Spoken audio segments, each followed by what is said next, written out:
नमस्कार, मु आदिश्री मिश्रा आपण मानू भावाबेग को स्वागत करुछि। मो जेजे निमाई मिश्रा लिखित गल्प कुलांगार दासों कृतित्व। बाटरे जाऊ जाऊ हठात देखा होईगला महाराणा बाबू सहित।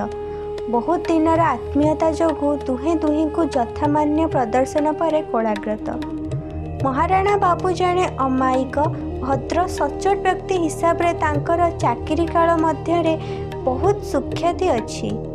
जड़े सात्विक आहार प्रिय लोक, नम्र कथारे अन्य मानंकु अप्यायित करिबारे एक सादा सीधा मनीष। दुहे हाथ धराधरी होई गलु पाखरे थिबा बस रहाणी विश्राम गाराकु। एबे विश्रामालयटी खूब सफासुतरा लगुछि। आगरू एठारे भूतकोठी भली बुला कुकुर, गाई, षंढ और खत मूत ठारू कुकुर बेष्टारे परिपूर्ण पूतगंधमय दुर्गंधरे फाटी पड़ुथिला। एबे सरकार बदलिबा परे स्वच्छ भारत आह्वान रे सबु परिष्कार, रास्ताघाट मध्य नुआ रूपरेखारे परिपूर्ण। महाराणा बाबू आरंभ कले, अरे भाई तम घर परा कुंजंग अंचल रे? मु हंटी मारिली। तापरे से प्रश्न कले, कलिंग दासों को चिन्हिछ? हाँ, मु तांको भल भाबरे जानिछि। आम घर पाखर लोक, पुणी एका स्कूल रे एका श्रेणी रे अध्ययन। कौन हैला? मु पुणी पचारली। से कहिले, तमे किछि दिन तले दैनिक खबर कागज रे प्रथम पृष्ठा मंडन करी बाहरी थिबा कलिंग दासों कृतित्व पढ़िछ? हाँ, जहाँ से पेपर रे पढ़ी। तांको अर्थ आत्मसात करिबार तदारख ऑफिसर मु थिली। मोरी रिपोर्ट अनुसार ताहा खबर कागज रे पृष्ठा मंडन करिथिला। पवन को फास बसेइबा लोकटिए सीए। मिछ मनगढ़ा कहानी रचना करिबारे से धुरंधर। तार सबु मनगढ़ा कहानी मिथ्यारे प्रमाणित हैला। तमे तो मते भल भावे चिन्हिच। मिछ अन्यायर बशवर्ती हेबा मो द्वारा होई परिबनी।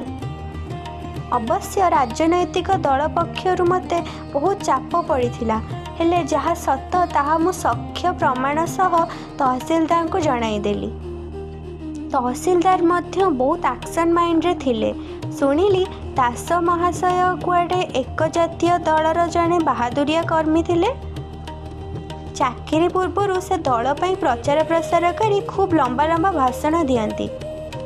तेणु तांकु तांको अंचलर लोके कलिंग दास परिवर्ते कुलांगार दास बोली नाम दे डाकुथिले। से दल एही कुलांगार दासंक भली अनेक कूल पाउंसों को नहीं सृष्टि। से निर्वाचन पूर्व लंबा लंबा कथा कहती। निर्वाचन परे अमानत हराई मुह लुचाई बाट भांगी चली जाती। हाथी देबू घोड़ा देबू बहु प्रलोभन देखाई भोटर को प्रभावित करिबारे ए दल बहु पराक्रम। बुझिल भाई, तहसीलदार तांको चरित्र पंजिका देखी से जणे अर्थ आत्मसात करिबारे ओस्ताद बोली जानिपारी ता चाकरी नेबा संगे संगे जेल पठाइबार समस्त व्यवस्था मध्य करिथिले। हेले बहु पुरातन दलर जड़े पुराणा कर्मी हिसाब रे उपरु बहु चाप पड़ी तहसीलदार गोटे सर्तर राजी हेले। जदि से एककालीन सबुतक टंका दाखल करती तेबे तांको पई चाकरीटी रखिहेब। सेया भी हेला। कलिंग दास बंधुबांधव और निजर किछि स्थावर अस्तावर संपत्ति बिक्री करी एककालीन समस्त आत्मसात अर्थ दाखल कले। सेथिपाई तहसीलदार तांकु घंट घोड़ाई नेले। मोर दीर्घ 20-21 वर्ष रहाणी मध्य ए ब्लॉक रु से ब्लॉक होई बहु लोकों सहित परिचित। कलिंग दासंक चाकरी यही 8-10 वर्ष हेब।